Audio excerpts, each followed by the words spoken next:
அது ஒரு பெரிய காடு. அந்த காட்டில் ஒரு அம்மா மான் இருந்தது. அந்த அம்மா மானுக்கு ஒரு குட்டி மான் இருந்தது. அதோட குழந்தை அது. அந்த குட்டி மானுக்கு எதுவும் தெரியாது. அந்த காட்டில் இருக்கக்கூடிய மிருகங்களை பற்றி, அந்த காட்டில் இருக்கக்கூடிய அபாயங்களை பற்றி எதுவும் தெரியாது. அம்மா போனால் பின்னாடியே அந்த குட்டி மானும் போகும். அம்மா புல் சாப்பிட்டா அதுவும் புல் சாப்பிடும். அம்மா எப்படி பார்த்ததுன்னா அதுவும் அம்மாவை பார்க்கும். திருப்பி அம்மா நடந்தால் அதுவும் நடக்கும்.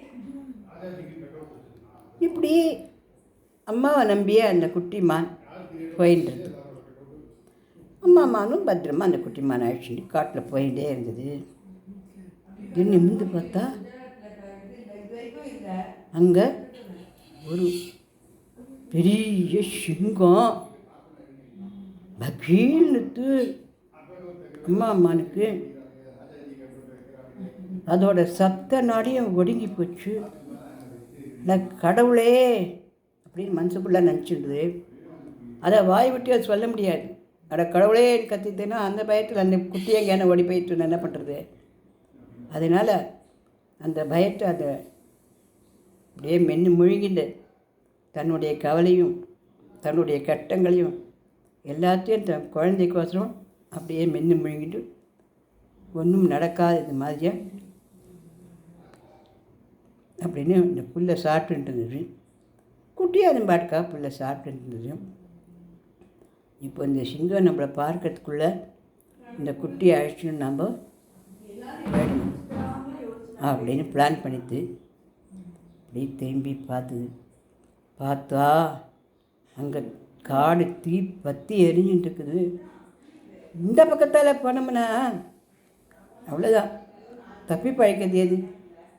2 வழி அடைபட்டு போச்சே கடவுளே அப்படின்னு.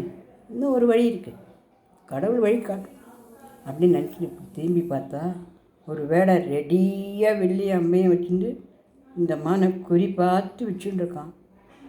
என்ன பண்ணும் இந்த மான்? இன்னும் ஒரு வழி இருக்குது அப்படின்னு திரும்பி பார்த்ததுன்னா அது ரொம்ப மோடாக இருக்கிற ஒரு பெரிய சுவர். அதில் ஏறி போக முடியாது. ஏறினா சறுக்கி விழ வேண்டியது தான். இவ்வளோ கஷ்டத்தில் இருந்த அந்த மான் என்ன பண்ணுறதுன்னு தெரியாமல் தவிச்சுது. ஆனால் கடவுள் வழி காட்டும் அப்படிங்கிற ஒரு நம்பிக்கை அது மனசில் இருந்தது. அது திரும்பி தன்னுடைய குட்டியை பார்த்தது. இப்போ நாம் எப்படியான ஓடி போய் ஒழிஞ்சிக்கலாம். ஆனால் நாம் ஒழிஞ்சுட்டா போருமா? நம்ம குட்டியால் அவ்வளோ வேகமாக ஓடி வர முடியாது. எங்கே போயிருந்தால் நம்ம ஒழிஞ்சுப்போம்.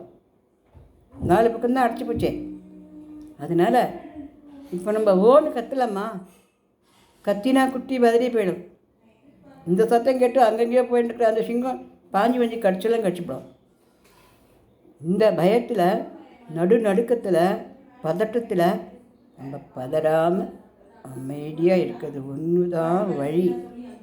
கடவுள் விட்ட வழி, கடவுள் வழி காட்டும் அப்படின்னு நம்பிக்கையோடு இருந்தது அந்த அம்மா மான். அது ஹார்ட் எல்லாம் டபக்குன்னு அடிச்சுக்கிறது அது காதிலேயே கேட்டுது. இருந்தாலும் பிராணனை கையில் பிடிச்சிட்டு மெதுவாக ஒன்றுமே நடக்காது மாதிரியா, எப்பவும் இருக்கிற மாதிரியா ரொம்ப அமைதியாக மனசு உடம்பை வச்சுட்டு மனசை வச்சுன்னு சாப்பிட்டுட்டு இருந்தது. அந்த குட்டியும் சாப்பிட்டுட்டு இருந்தது. கடவுள் கண் திறந்தார். ஜோன்னு பெரிய மழை பெஞ்சுது.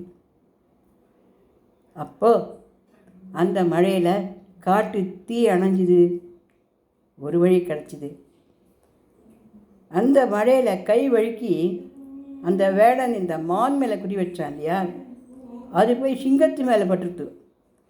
சிங்கம் அலறி அடிச்சுன்னு ஓடி போடுத்து. அடிப்பட்ட சிங்கம் எங்கேயோ ஓடி போடுத்து கண் மரவ. அந்த வேடன் என்ன பண்ணான்? சிங்கம் மேலே பட்டுருத்து, சிங்கம் நம்மளை கடிச்சுப்படும், மான் மேலே பட்டால் மான் தூக்கின்னு போயிடலான்னு நினச்சினான். சிங்கத்து மேலே என்ன பட்டுருக்கு அப்படின்ற பயத்தில் அவனும் ஓடிவிட்டான். இப்போது சிங்கம் எட்டி பார்த்துருந்த அந்த வழியும் ஒரு வழி கிடச்சிது. புகுன்னு எத்தி அணைஞ்சி 2வது வழி கிடச்சிது. 3வது வழியும் கிடச்சிது.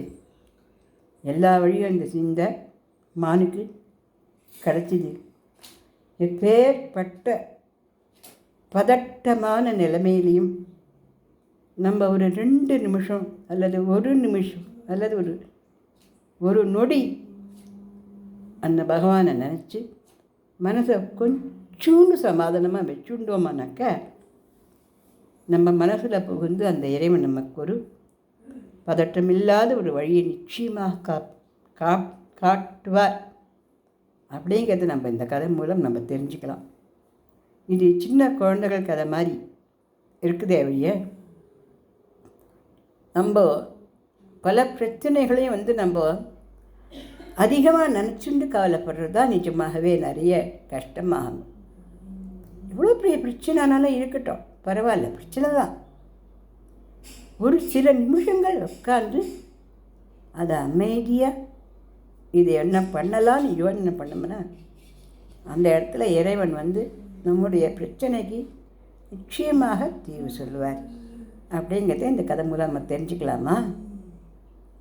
இது சின்ன குழந்தைகள் கதையாட்டம் இருந்தாலும் பல பேருக்கும் பயனுள்ள ஒரு தகவலாக இந்த கதை உதவி செய்யும் அப்படிங்கிறதுனால இந்த பதிவில் இதை கொடுத்துருக்கேன். இது பிடிச்சா லைக் பண்ணுங்கள், ஷேர் பண்ணுங்கள், சப்ஸ்கிரிப்ஷன் கொடுங்க. நன்றி, வணக்கம்.